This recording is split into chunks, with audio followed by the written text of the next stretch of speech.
Welcome to episode 6 of the Matlock podcast. 16 Steps. In this week's episode, Olympia and Julian revisit a case they once lost when an appeal grants them a second trial. Complicating matters is the fact their marriage broke down around the time of the initial verdict, and this opportunity comes with those memories attached. Meanwhile, Madeline feels a personal connection to the case, and a visit from an old friend only makes things harder. But will a medical incident put a stop to her plan? Or is the universe pointing her in another direction? What is ethical non-monogamy and why are old people so into it? I'll tell you in 4 to 7 years. How are you doing, Iain? Not too bad, being ethically non-monogamous. I'm not sure if that's a good thing or a bad thing. I don't know if it exists. Only just learned that there are 18 episodes in this season. Yes. I thought there was 12, and I'm thinking, well, another 4 to go, that's just nice. We better plan the new format, the new podcast, and then, a few more drop, which is fine. Yeah, it's good, I guess, but it's a bit more than we had intended. Oh, we'll get there. After Quantum Leap, 18 episodes seems nothing. Well, 2/3 of nothing. Before we go into the episode itself, talk about some social accounts where people can find us if they want to discuss things. We're always available on X and Blue Sky and Facebook at Colombo Podcast. You can get these episodes 1 week early on YouTube at the Colombo Podcast Productions channel, where you can also leave your comments that we will see. It would be greatly appreciated if you could review the podcast on Apple Podcasts, Spotify, IMDb, and wherever else you get your podcasts. Last week, we discussed why it was an issue that Madeline received a message on the dating app. Yes. We suggested it was simple, just ignore it, close the... or the person would not be able to identify her. I thought, probably it transpires this week that it's not the case, but I thought an issue could be that because it was set up by Billy, he might still have access or still might be pinged when the message comes through, so he might see it. Yeah, I think we see this week that that's not the case. Yeah, okay. But thanks for bringing it up. No worries. Will we crack on?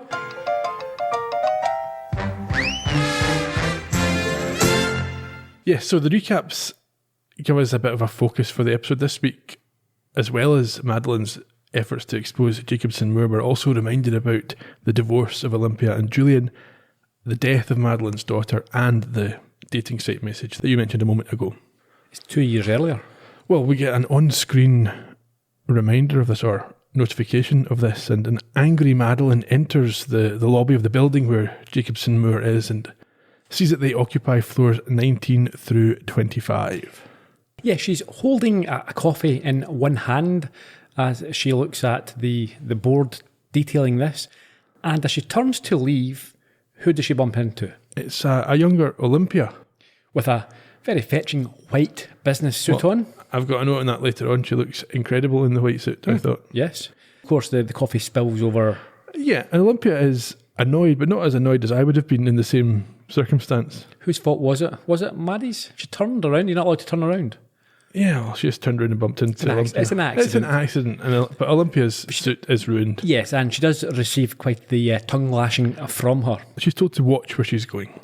She then meets with Alfie at a picnic table in a park and tells her that the universe has given her a sign to go ahead.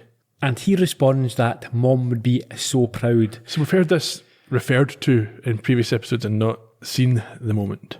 This is the origins of the MWBSP nonsense. And we see Edwin show up and not be told, which again, we know is the case because he's taught what it means later or earlier, depending on what way you look at it. Yeah, he's also got hot dogs. Yes, and they toast Ellie with the hot dogs. It's her birthday, I think. Yes, Madeline tells a concerned Edwin that she wants to move forward with their plan as it is their last chance to parent their child. I don't really think that's an excellent way of putting things. I don't mind it. I think it's the last thing that you can do for the person. You can't. There's nothing else that will impact, I suppose, their memory as such. Yeah, okay. I think it's... Yeah, okay, move on. They agree to move to New York, and Madeline wonders what her new name should be as the word Matlock appears above her head. I like that. Back in the present day, the pair see themselves as a sexier version of Mr. and Mrs. Smith. As they sit at a table, I think, in the kitchen. Everybody know who Mr. and Mrs. Smith are? I think so, yes. Okay, we don't need to talk about that then. Edwin has figured out how to use paraffin wax to make a mould of the fingerprint they took from Kira, and we talked about this on last week's Yes, and I think, it seems unlikely, and perhaps that's proven to be correct. I think this episode, and some of the other ones as well, but this one in particular, does a good job of agreeing with things that we've pointed out and the reasons that we pointed them out. No, I'm not talking ourselves up here, but things that we thought might be issues are addressed. They are interrupted by a curious Alfie, as we heard at the top of the podcast, who has good news. Yes, he's deleted Madeline's dating profile and Stanley can no longer contact her. He's been ghosted. One thing I thought was interesting, when we saw Edwin looking at his computer, there was no way to know what he was looking at, whether it was a website or a PDF. He completely filled the screen with this. So you had no address bar, you had no menus or anything. I wonder if that was deliberate or accidental. I think it was, so that you don't have to pay for the use of Google or... Oh, I just meant because you can't use the computer properly. You press the full screen button and you can't get out of it. Right. Okay. Anyway, she's off to work and tells them that Olympia and Julian have got a retrial for an old case which she thinks will give her more time to impress him and hopefully get moved to pharma business, which will then allow her access to the complete Well-Brexa file. Yes, it's not clear at this stage who's appealed, I don't think. But we find out later that it's Julian and Olympia lost this case and it's their appeal that's been successful. Because that confused me a little bit. Because I was thinking that they've won this and the company's appealed it, and it didn't make any sense. Sure. Anyway, before we leave, this potential progress is obviously has obviously impressed Edwin. Do you remember how he showed this? Yes, he said, "Go get him, Mrs. Smith," and then slapped her on the arse, and we got a sound effect. Like, they obviously added sound effect for that, which was emphatic. I wonder what they use to what the Foley work is for that. That's one of those questions that will never be answered. There must be someone whose job it is to know what sound you need for an arse slap. Perhaps a big rump of meat, a ham. Who knows? Anyway, as Madeline enters the conference room, Billy and Sarah are arguing over his need for a prenuptial arrangement. So obviously he's proposed since the last time we... No, he's going to, but he does refer later on saying, once I proposed. Sarah points out that everyone who ever got divorced thought, like Billy, that they wouldn't. And Madeline is not particularly helpful here. She simply says, pick the right person. Well, perhaps because of the way that Sarah addresses her. What was that? Oh. She says, your marriage turned into a loveless black hole, so maybe you've got some advice. Look at her now. She's very cocky, very full of herself, Sarah, because there's a potential romance on the scene. Well, there you go. She's giving everyone guidance and love life. Anyway. Madeline's got a new lie for them. What is that? Alfie needs braces after a visit to the orthodontist, so she needs to make more money. Now, she's working for a New York law firm. Not a particularly senior position, but still. Yeah. I'm assuming she's on decent money. I don't understand why her wages would change because she moved department. Is she working on a commission basis? Surely the firm just makes more money. I don't get it. Maybe that is a setup that I don't know. Then everyone would want to work in these more... Well, I think that's one of the things profitable. that we see with Olympia. This is why they didn't maybe understand why she didn't want to work in these cases and wanted to move towards the more humanitarian type work.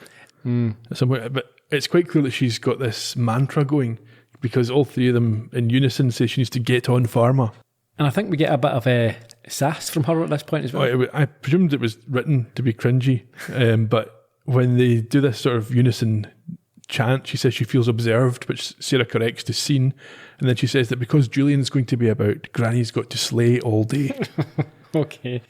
She then asks how Olympia and Julian managed to get the appeal, a question which is answered by the pair themselves. 4 simple words. Olympia argued that 4 words in the jury instructions, known or knowable risks, created prejudice against our lesser-educated plaintiffs, and the judge agreed. Beautiful lawyering. They should teach courses on it. And bring you in as a special speaker, seeing as you drafted the motion. Yeah, after I called it crazy. No one wants me speaking. What's happening right now? It's a little bit hurtful. Clearly, they had a great prenup. The point is, we have a second bite at the apple. So what kind of apple are we biting into? Anna and Vanessa Sampson. Their child died at 9 months as a result of contaminated baby formula.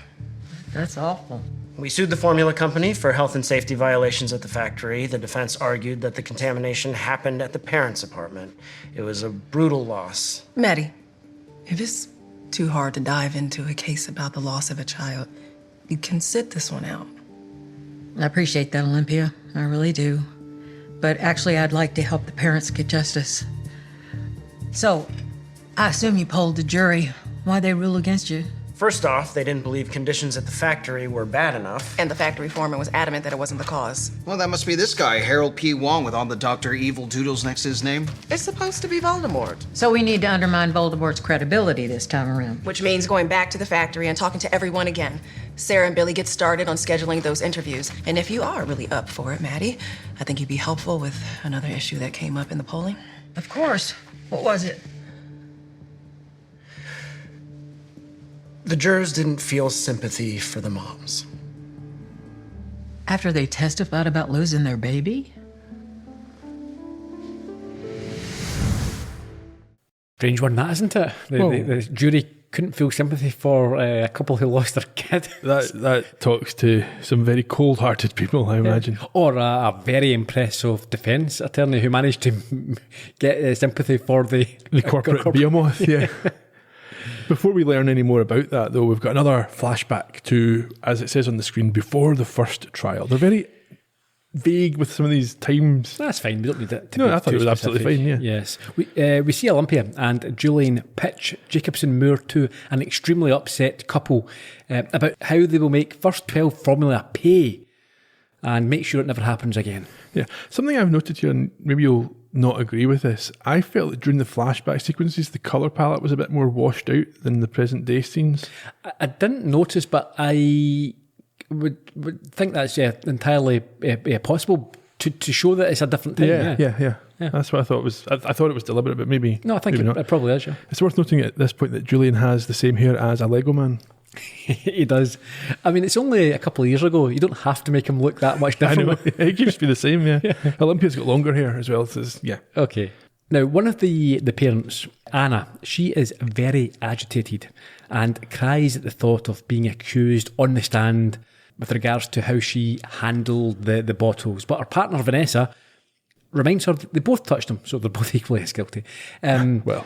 Yeah, so we find that, Anna seems to be the more sort of emotional, vulnerable, or fragile character here. The two of them are cast in different roles. One of them is the sort of stoic. Vanessa's the sort of Stiff upper lip. handling it in a different way to Anna, who is more maybe emotionally vulnerable. Olympia is obviously connecting to these guys and says that they can't blame themselves for something that should not have been possible to go this she should have been 100% safe, I think. 100%, yes. Yeah.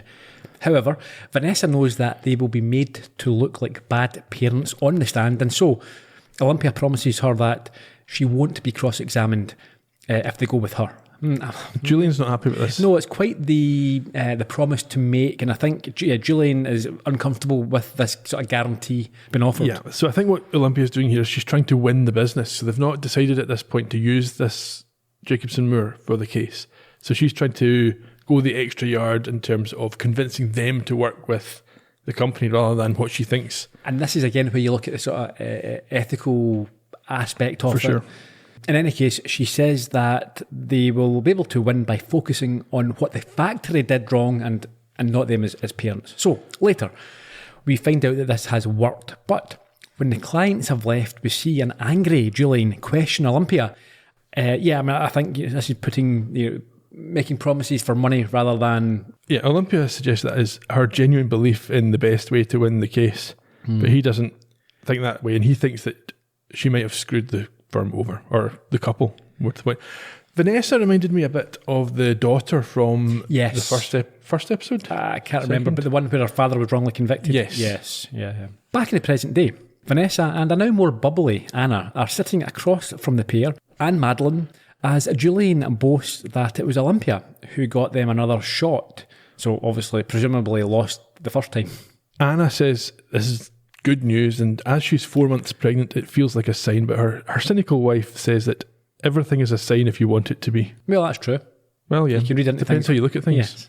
Now, Olympia looks at Julian as she reveals that she made a mistake the last time. This time, they will testify so that the jury can connect with their family. But Vanessa would rather look forward, which causes Madeline to jump in with her own personal experience. What did she tell them? She tells them that grief comes in waves and counsels them against making a decision today that will be regretted later. She also opens up about losing her own daughter. I think she says 10 years ago.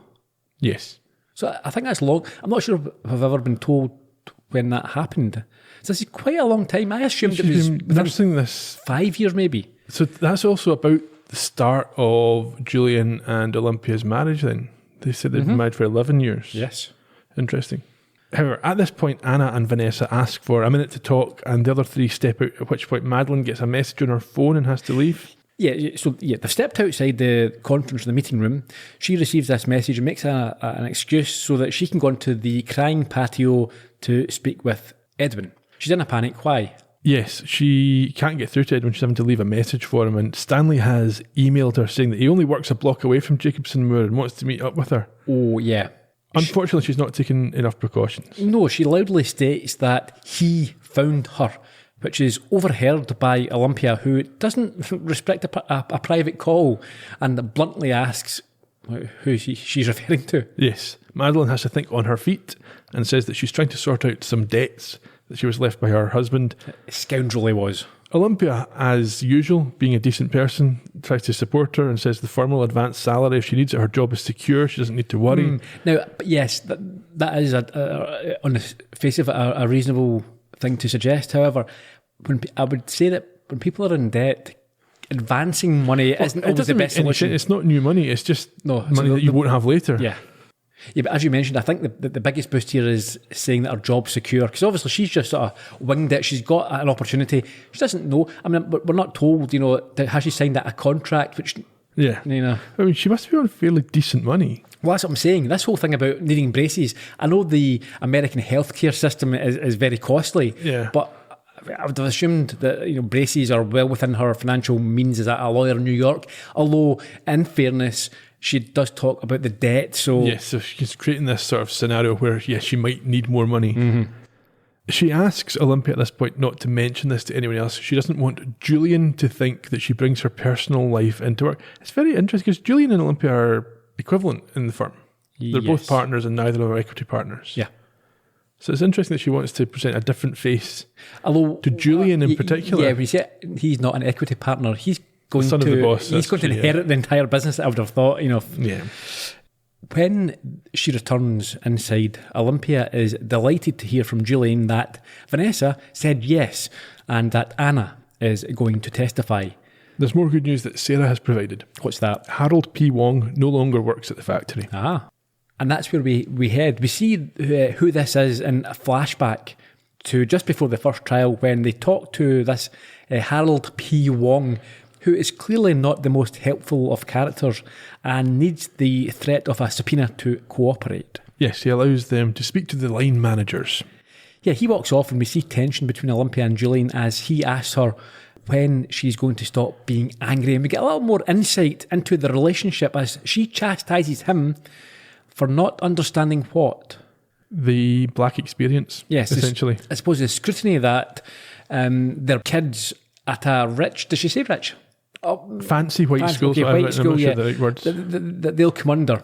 So she thinks that they have to always be better than the white she's kids. Speaking from her own experience, Yes. and he is speaking from his experience and doesn't understand this, but she also feels that he is happy to take advantage of her experience in circumstances like this when it helps their case to have his... Yeah, I mean, it was fairly trivial on the surface. It was a sort of dress down day, and he sent them in on their sweats, and she wasn't happy that they didn't look, pristine. Yes, and I think, because she's obviously experienced this as a negative in the past. Yeah, I mean, I think we can see no one's wrong here. It's just two different experiences. He would not, and there's no reason for him to think differently. Yeah, it's probably a communication thing. But again, yes, these little things I think do. I mean, it's quite well written in the sense, or it's very well written in the sense that you don't fall out necessarily over big things all the time. That's true. It's the little things that show sort of weaknesses or weak points in relationships, and these build up and build up and build up until... Yeah. The point that Julian's trying to make is that there's a difference between this professional setting where she says he's leveraging her being a black woman in the position in the firm and the personal situation where he says his views are equal to hers. But it's not about from her perspective, I don't think she thinks her views are more important than his. It's just that her experience is more relevant. Yeah. Anyway, the line managers now show up. Sorry, just to step back a second. But do we know, was she brought up in a rich school? This is all that we see. Because obviously if she's brought up in a sort of normal environment, that's not where her kids are now. They're in a privileged, it's a better school. We don't know. Yeah. So these line managers now show up en masse, and as Julian starts to talk to them, Olympia spots one of them stepping outside. And so she follows him to have a word and notices that he is holding a crucifix as well as his cigarette. Nah, I quit ages ago. I just like to hold one from time to time. Good on you. You miss it? Mostly just the escape hatch. I used to go out onto the smoking patio at work when I, needed time alone. Now the first year associates call it the crying patio. Think I don't know. You make them cry. Never the goal. Look, everyone in there is going to toe the company line. But if you know anything at all, as a man of faith, you can help me right this wrong. All I know is that the violations were worse than the FDA report said, much worse. And nothing ever really got fixed around here. All they ever do is patch things up and move along. Would you testify to that in court? I can't. I need this job. There are retaliation laws. They can't fire you. I can't risk it. I got 6 kids. No wonder you can't quit smoking. My mom was one of 8. When I was little, she made me pray every night. Let me guess. Baptist. You know it. It took me the longest time to understand what it was really about. My mom had so little growing up, nothing to give to anyone, so she prayed for them instead. I don't see it being that different. Praying and telling the truth. Yes, there we have it. So Olympia confirming that she grew up with nothing really. So her experience at a sort of standard school, comprehensive school, whatever it is, for normal average people, as opposed to super rich or wealthy. Yeah, so her kids you wouldn't have thought experience. But then maybe at college she had that experience if she's gone to law school. Yeah. Possibly. Also, is she being sort of unethical or just being very naive? She's saying, "Oh well, you won't get sacked for speaking up. There's laws against that." But as we know, that's naive. Very naive. Oh, well, that's the question, is it? Or does she know? She doesn't care as long as she gets the evidence that she requires. Back in the present day. Yes. So Olympia and this guy that she was just speaking to, Teddy, they greet one another with a hug, and he asks whether she's sure she wants him up in the stand again since he didn't help her the last time. But she assures him that he did help and then asks about Harold. Teddy doesn't know why he has left the company, but it was a few months after the original trial, and he thinks he was sacked as he departed very quickly. The new foreman is apparently better, and Teddy offers to introduce Julian and Olympia to him. Also, he mentions the copper pipes. Yes, so Olympia notices these, and Teddy mentions that Harold installed them before he left, despite insisting at trial that the old ones were good enough. Yeah, so he said he had to hold one physically in place one time when there was a break or a burst. Yeah, at this point I'm wondering whether Harold might turn out to be a mystery star witness because he's implemented these changes. Maybe he's flipped, and that's why he's gone. Anyway, yeah, Julian is surprised to hear that it was Harold who installed these new pipes, as during the trial he had said that they should have been copper for the sake of health and safety. But the foreman, that's Harold, had made a deal about stainless steel being fine. So he's now changed his tune. Apparently. Meanwhile, Madeline is on the crying patio, again on the phone to Edwin, and is stressed about the email from Stanley and doesn't understand how it arrived since the profile was apparently deleted.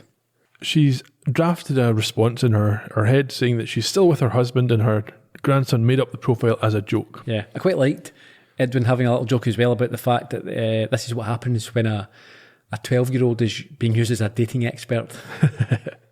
He tells her that he's not yet succeeded with the thumbprint mold, but has plenty of YouTubers still to check. In the threesome office, the pair are still bickering over Billy's prenup, as he points out that he doesn't want to be Mel Gibson for a number of reasons and doesn't know why Sarah is giving marriage advice while she's still trying to craft the perfect email to ask out Kira. Kira doesn't seem to me like the sort of person who would be waiting for an invitation.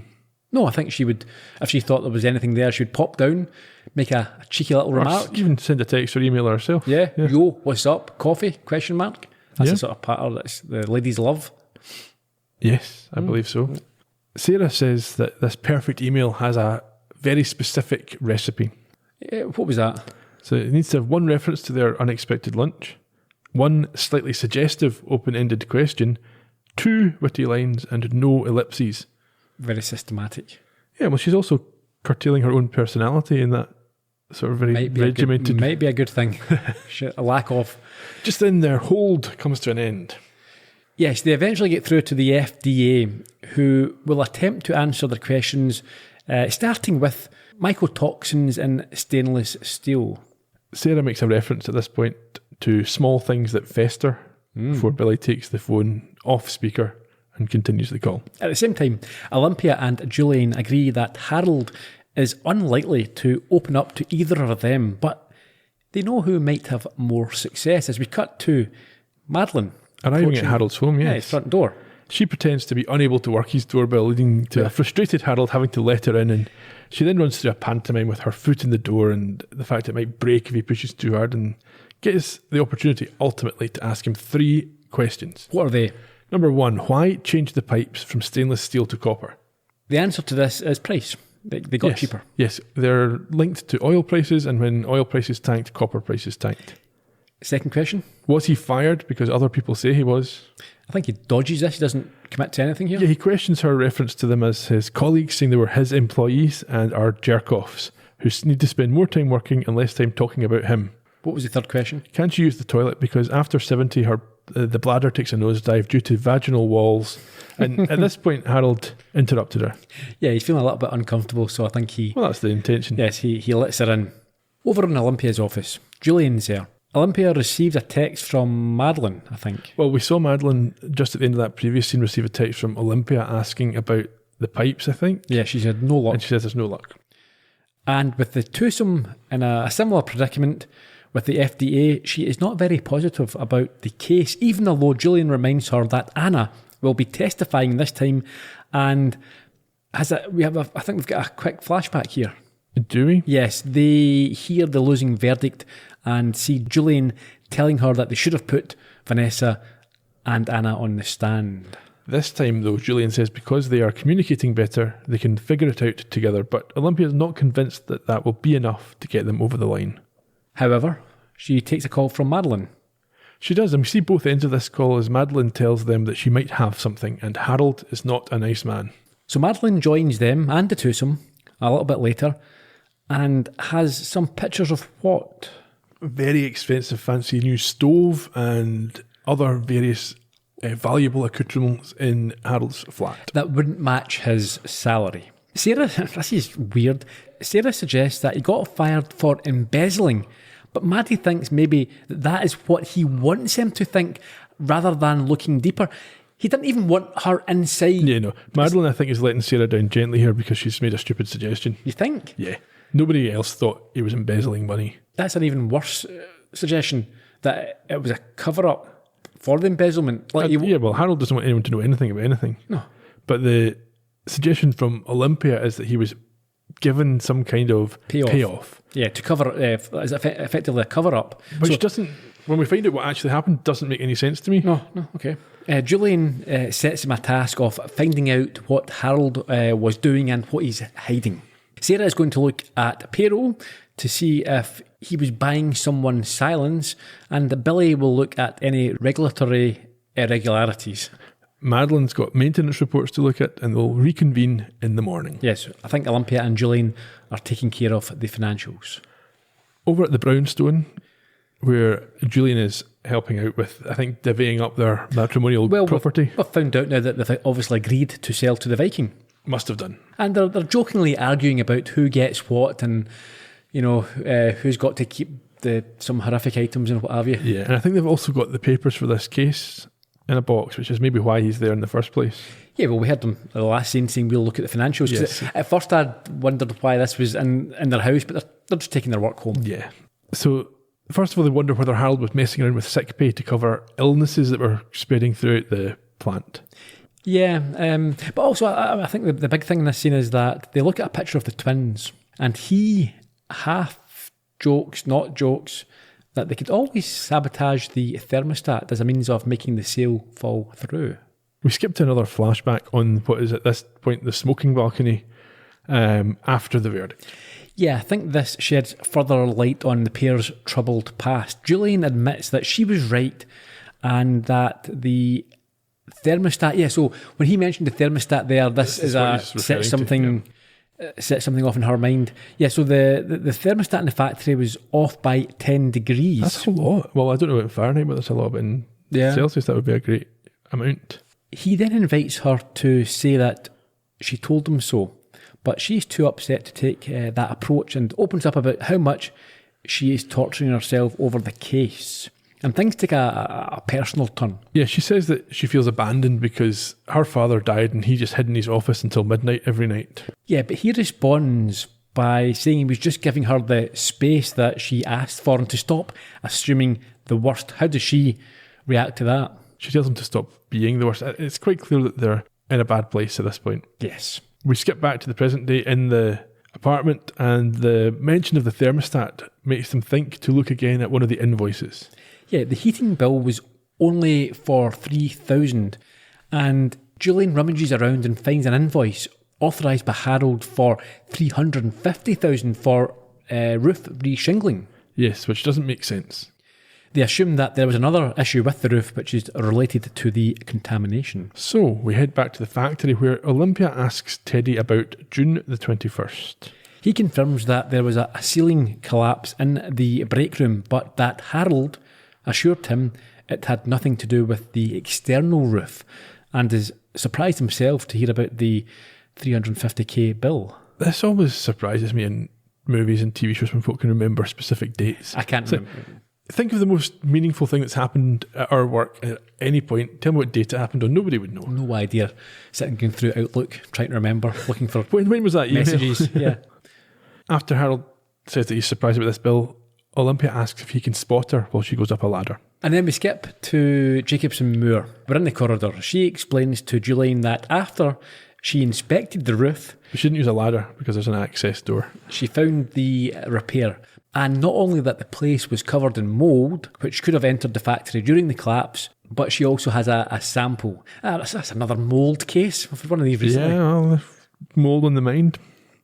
That sounds like a bad thing to have. However, they decide to wait until they are sure about this before telling their clients. That's probably quite wise. Yes. Well, we find out it's very wise. We also find out the baby's name. What and was this it? is Dante. Yes. But just then they bump into the stroppy, Vanessa. Yes, well, they're expecting to see Anna. Yes, she informs them that her partner needs a rest and she will testify instead, which Julian is clearly not delighted about because, she's not got the same personality that a jury might be attracted to, I don't think. Apparently not. They tell the receptionist there to give Matty the information about where they are, Yes. which is the small conference room. Down in the foyer, things are not going as well for our hero, as when she walks in, she sees Stanley at the reception looking to drop something off for Madeline King. Oh, and then just in time, she gets in there to stop the name being announced. He starts to apologise for turning up, but the reason he is there is what? He's got something for her. A picture of Ellie that his son Tommy had kept. He then delivers the stark news that his son has disappeared after he started using again, and he'd like to talk to someone who can empathise and understand what he's going through. Which makes what Madeline does later. Oh, that was quite cruel. Yes. So outside, So for now, she agrees to speak to him. Yeah, so outside, she looks longingly at this photograph and is told that Tommy has been missing for 3 weeks and Stanley has got a bad feeling this time. She empathises with him and gives him advice. What's that? She says he should go to the places he knows that Tommy goes to get high and take food with him because people will talk in exchange for food. We saw her doing this. Yes, she tells him to start acting like a detective. Yeah.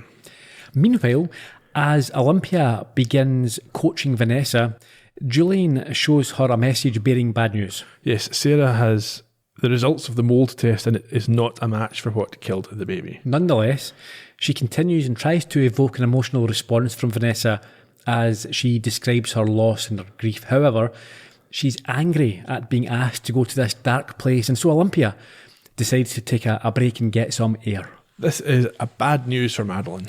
Yeah, she exits the building and is spotted firstly by Madeline, who has to turn horribly on Stanley, very, very harsh and not needed. She could say anything here. Yeah, so she's in the middle of this conversation with Stanley, but she doesn't want Olympia to know anything about it. She tells him, in the middle of him speaking, that it's too hard and not to contact her ever again before turning her back, leaving him sitting there stunned and walking off. Yeah, well, she walks towards Olympia and explains him away as an accountant looking for money from her. Yeah, a certified check. But she realises that something is up with her boss, who shakes her head when asked if she is okay.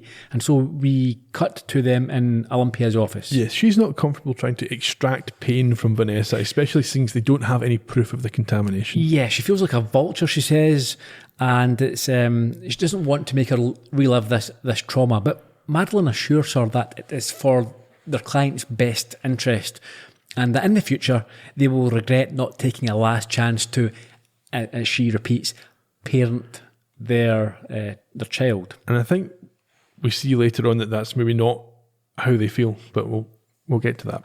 And sensing the personal impact that it is obviously having in Maddie, Olympia asks her about her own pain and to tell her about Ellie. She was bigger than life. She just wanted more of it all the time. You could not tell that child she couldn't do something. I remember I took her to the park. She was about 5. And she was having none of that rinky-dinky kid play structure. She just marched right up to that big kid one.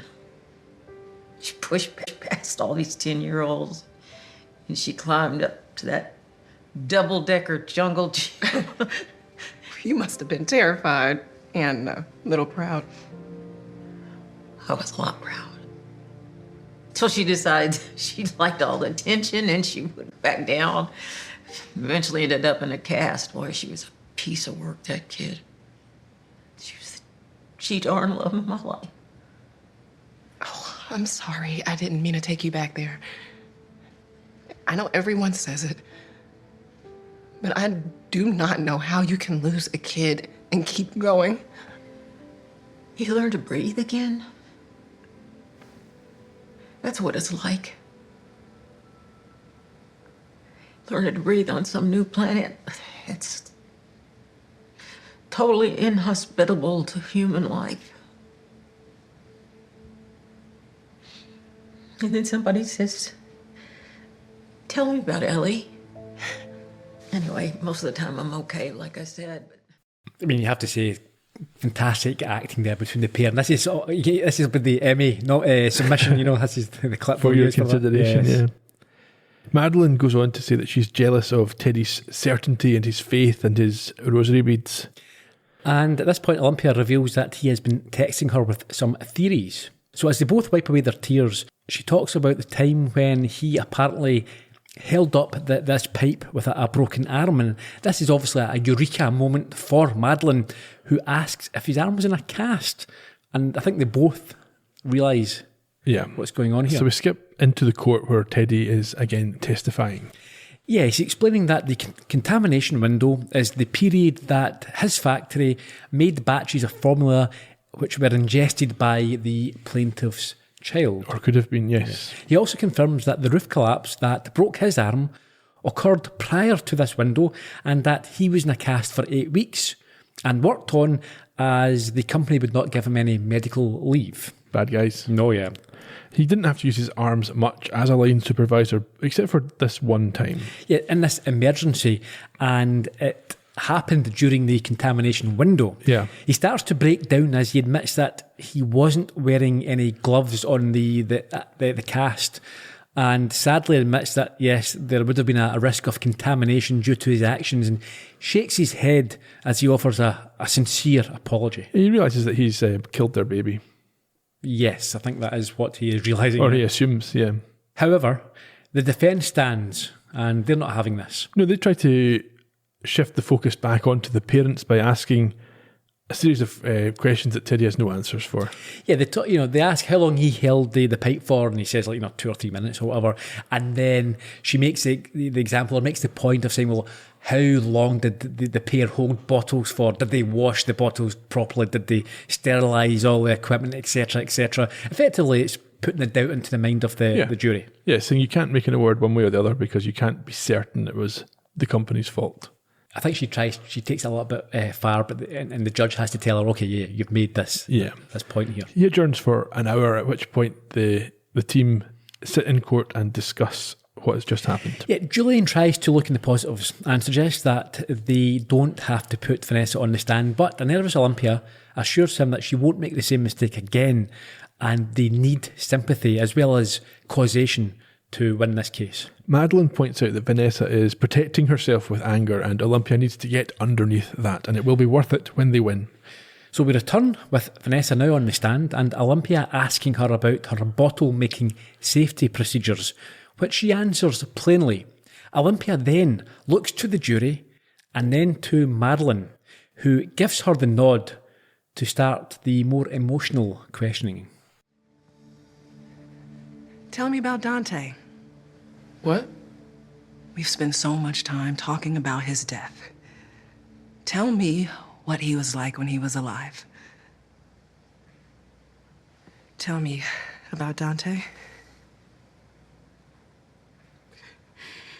He used to wake up smiling. He just loved people, which meant he didn't sleep. He'd wake up 5, 6 times a night. Sometimes to eat, but mostly just to be in the world. It's like he couldn't get enough of it. I started to sleep in his room so Anna could be fresh for work. All those long nights, just me and Dante. 16 steps. That's how many it took to get from one side of his room to the other. I walked with him so many times, holding him, singing to him. For months after he died, I would just go in there and walk back and forth and back and forth.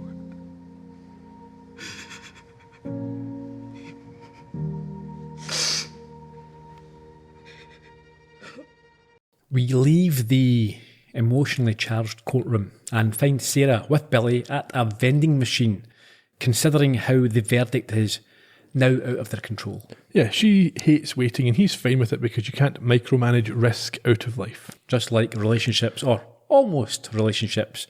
And then tells her she's got to text Kira, take a bit of a risk. And show her personality and include the ellipses.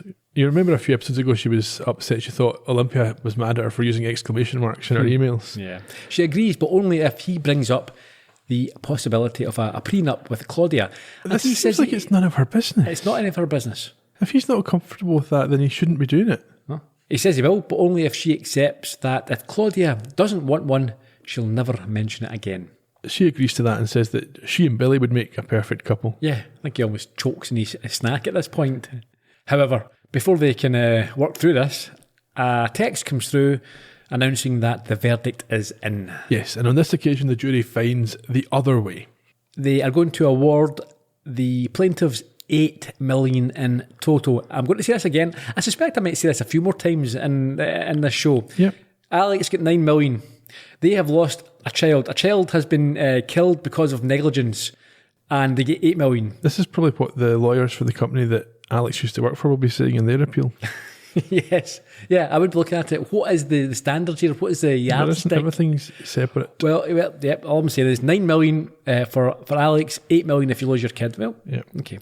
Madeline tries to speak to Vanessa as she leaves, saying that she did it and she held them responsible, but appears shaken by Vanessa's non-jubilant response. Yes, she's looking for sort of high fives and fist pumps and all that, and doesn't get it. And I think this, you've mentioned it before and we've discussed this, I think this is a foreshadowing perhaps the hollowness of her own potential victory down the line. Well, that's what I've written here. She's maybe starting to realise that this justice she's seeking isn't actually going to fix anything for her. It won't make her feel any better. No. And as she rides home in her... Here's the thing. This is very risky, considering how careful she has to be. She sort of walks round the corner and jumps in a limo. Yeah. I mean, anyone could see... That office block, even the 5 or 6 floors of Jacobson Moor, will She doesn't have... walk around the corner. She takes a bus one stop. Remember we saw this earlier on. Sure, but even then... I know. It's just a get gamble. the bus. Yeah, it'll go near your house. Yeah, and then you do not need a limo picking you up. Anyone from your work could see you and then be saying, "Do you see Maddie in a limo?" She doesn't want to be on a bus, clearly. Yeah. As she travels home in the car, she's thinking back over all the things that have happened in this episode, but not anything before this episode. And this induces a turn. It does. She stumbles into the home and tells Edwin that she thinks she's having a heart attack. Fortunately, the medics later on confirm her heart is fine. It was merely a panic attack and that she should get some beta blockers and avoid stress. Edwin gives her advice that she really ought to listen to. What's that? He says they're not actually close, like she says they are, to any kind of resolution. She's not even on Wellbrexa, and he can't get these prints because he's a retired art history professor. Now, we made the mistake, and I certainly did. I thought for some reason, I think when she was talking about... He was a lawyer. He was a lawyer as well, yeah. Yes, it's when she talked about the man that was a man called Greg. Greg, yes. Yeah. And he seemed to also know him, and it seemed like they were colleagues of each other. Yes. It's quite interesting, this. So maybe someone they knew socially that also worked with her. Oh, but, or Madeline's just talked about him because it's a work colleague. Could be, yeah. He then stops the games and states that they are Mr. and Mrs. Kingston, not Smith, whose daughter was... I like this. This is sort of the wake-up call. There's no sugarcoating this. He says that their daughter was one of hundreds, I think, of thousands who died from an opioid overdose. And while Jacobson Moor did hide, they believe, documents, it isn't her responsibility, and that she could just grieve like all the other relatives. And I mean, she should take note of the fact that the documents are now available, and this other guy, Stanley's son, is still relapsing and potentially dying of opioid. It's not... Documents wouldn't have saved anybody. No. This reminded me very much, and I can recommend it. There's a recent drama based on the Lockerbie air disaster, Lockerbie bombing. Colin Firth one. Colin Firth, yeah, playing Jim Swire. And it's very very similar. It's all-consuming. Yeah, he spent and he sort of neglected his family's relationship, and yeah, everything was about the perceived, getting justice for his daughter. Well worth a watch if you can get hold of it. Okay. Anyhow, Madeline tries to say that they owe it to Ellie to solve this case. Well, I think her response is nice. What does she do? She pulls out the photograph that she got from Stanley. Yes. And Edwin sobs as he holds it and listens as she cries that she won't get another chance and will have to live with the regret if she doesn't keep going. But again, I think he absolutely nails it when he says what they owe Ellie is to look after her son and raise him. Yes, this is a second chance in itself, yes. I mean, I think this is, it was a excellently written and acted scene here, and I thought it felt genuine. It did, and it appears like she concedes the point at the end of that scene, although we don't know for sure.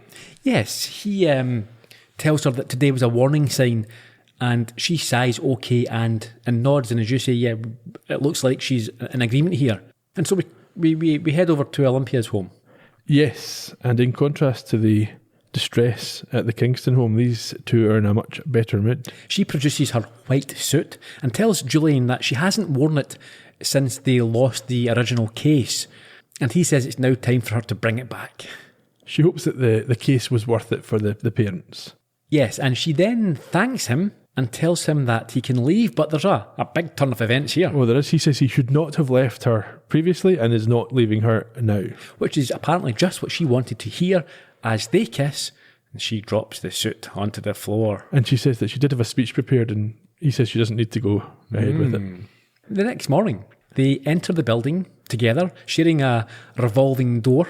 Yes, and she's wearing the white suit. Yes. And he says if he wasn't being professional, he would tell her how sexy she looks and that. Do people still use the word sexy? Yeah, why not? Is that a bit 90s? I don't know. So we have to say, Olympia kicked Elijah to the curbside. Yes. Because she wanted to be No professional. workplace romances. Nope. And then within a few weeks, or even less than that perhaps, she is back in bed with the boss's son. She's literally going from one undercover office affair to another because they're agreeing at this point to keep this one, or later on they're going to agree to keep this secret. But even that, I mean, I would say it's a worse one in the sense that if you're talking about respect and integrity in the office, being in a relationship with the boss's son would not, win you any favours. I wouldn't have thought if people have a problem with that type of thing. Well, absolutely. We get a flashback to the same lobby, but on the day of the first verdict, and we get a little bit of background to something we saw earlier on. Describe it. So, just before the flashback, Olympia says she feels very different from the last time that she wore the suit, and we see her, longer hair, white suit, Julian, Lego hair, in the lobby. She says she wants to change course in her work and help people more than just doing corporate work, but he doesn't buy it. Yeah, he thinks there's no way that Senior would agree, and angrily states that it's simply a way of showing him up. I don't know. What sense? Because they're married and she's embarrassing him. How would that show him up? Because she's being not controversial, but she's being difficult at work. She's saying something something that would go down badly or be seen as strange in front of his father and his colleagues, and embarrassing him. So he's seeing it all from only his own world, Julian-centric point of view. He's accusing her of doing it not so that she can help people, but so it's like if you've got a thing with your family and your wife says she doesn't want to go, so you're going to have to go on your own and show up and explain why she's not there. Not that ever happened to me. But. Now, at this point, we see this is where, in the original timeline, Madeline bumps into her. So did you think that she was going to realise that it was Madeline at the end of this flashback? No, I didn't think That's what I thought this was setting up, that she was going to put this suit back on and realise that was Madeline that spilled this on me. What's going on? But no, that doesn't No, happen. But it's given us insight into why she's a bit sharp with her, a bit unpleasant. Yes, she's arguing with her husband, and she tells Julian that she wants to feel like her life is meaningful, and that's why she wants to take these cases that help people. And again, I've said before that I quite like Julian, I really like Julian, but this response isn't the greatest. He says that he thought being in a family with him was meaningful or provided enough meaning for her. She tells him, no, I want a divorce. It's the wrong answer, obviously. Yeah. Well, the wrong it's interesting. So this is 2 years earlier, and the first episode of this season, she's taking on this pro bono work as a trial. So it's taken her until then to actually get around to doing this. Yeah, well, maybe it's not her decision. She has to wait for... Yeah, and I suspect there's maybe more in the intervening period that we might get introduced to at some point. So back in the present day, we see them get into the elevator and consider the sexiness of undercover operations. Yes, so like I said, they're not going to tell anybody. And in the other elevator, I think, or in the lobby maybe. No, in the other elevator. Madeline is thinking over what Edwin said to her earlier on, or the night before. Yeah, the fact that she's not close to a victory at all. And so when she meets Julian and Olympia in the corridor, they both got off the elevator, their own elevators at the same time, I think it's obvious she's about to resign until she hears 4 words from Olympia. That's balancing out the 4 words of the appeal at the start of the episode. She says, "You're going to pharma. There's a new case with Welbrexa." And Julian wants her to be part of the team. And so with a renewed sense of direction, she tells them and herself that this is a sign she's right where the universe wants her to be. Once again, reading into it what she wants. Mm-hmm. And in fact, that's exactly what the point Vanessa made earlier on. Everything's a sign if you want it to be. Of course. So it was quite information-packed episode. Lots of things going on. Lots of development. Yeah. A good episode, I thought. Yeah, no, it was a fun episode that moved things. Fun. It was about a baby dying. I know, but it was full of grief. Good character stuff that was worth spending time on and getting to know about the characters. How did you feel the flashbacks work? Because they've not really used flashbacks at all in the show so far. I think it's fine. I suppose sometimes it could be classed as lazy writing, so rather than being able to explain it, you have to show this. But I think it works well. I don't like it from a note-taking point of view. From podcasting, it can be a bit over the place. But I think watching it just sort of casually, I think it would have worked very well. Yeah. Do you think we'll see more of it? I don't think you should overuse it. No. So hopefully not. Just self-contained in this one episode. Yeah, maybe once or twice, but... When Elijah comes back, how's he going to feel about this? He's going to be raging. He's going to say exactly what I said. Wait a second, you dumped me because... What's going on here? But so, that's the question. Do we think that for her, that she was using the excuse, maybe to herself, that she was dumping him for professional reasons, but actually it's because she had unfinished business? I think we've seen from the start that there's still chemistry between Julian and Olympia, and because we didn't know why they broke up, and that what we saw there doesn't really fit with what Senior says to Julian earlier on in the season either. No, still hasn't been answered satisfactorily. Unless he means by what you've done is leave, but that's quite weak. Yeah, although it wasn't him that left, she asked for a divorce. Exactly. Anyway. Yeah, but he again himself referred to himself leaving. Maybe it just means that he should have fought for his marriage as opposed to just accepting it. And yeah. How do you think Edwin's going to react to this change? Well, we've seen that if there is a good enough sort of motive behind it, we have seen him flip himself. Yeah. So I think that if she now says that, because his argument was... You're not making any progress. So if he's being reasonable... But then the other point that he made about their responsibility being to raise Alfie rather than to solve this case or fix this. But maybe he thinks that, she can wrap this up within a few months or whatever it is, and that'll be that. I don't know. I think he might not be on board. But then if he lets her know he's not on board, that's going to cause the stress that maybe... Well, we've got a number of episodes to watch this develop and find out.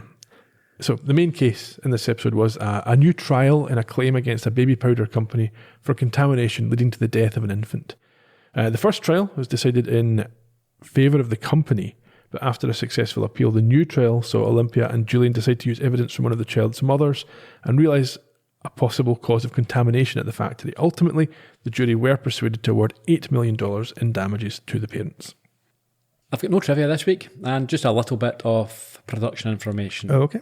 14th of November 2024 was the original UK air date, and we have Kat Coiro again in the director's seat. A new writer, Sarah Rose Feinberg, very little in terms of her movie or TV CV. How to Get Away with Murder, Power Book 2 and Tales. In terms of the cast, Vanessa was played by Aisha Harris.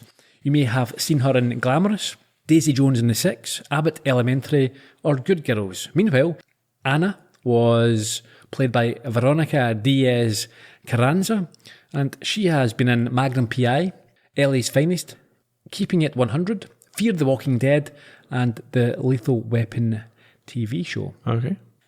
Teddy, one of the managers, played by Gernard Burks, and he has been in This Is Us, Deputy, Kidding, Brooklyn Nine-Nine, Shameless, The Hangover, The Bernie Mac Show, NYPD Blue, ER, and The Shield, amongst others.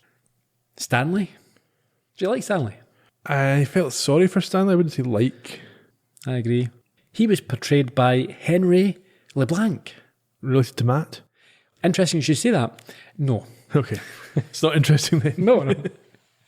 You may have seen him in Perry Mason, American Crime Story, 35 episodes of The Tonight Show with Jay Leno, Mad Men, Jag, Everybody Loves Raymond, ER, 24, Scrubs, and he was the narrator in Wankers. In what? Yes. Is that one of your dreams? And finally, a famous name. We're not going to get Harold.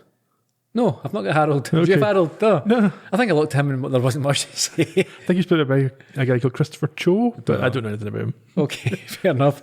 Finally, we have the Defence Counsel with a familiar name. Emily. Familiar face. Familiar face? Really? You think? Elements. Okay.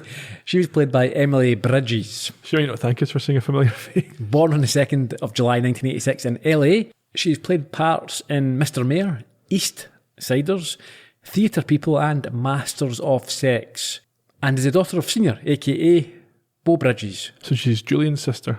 And making her the niece of Jeff. Okay.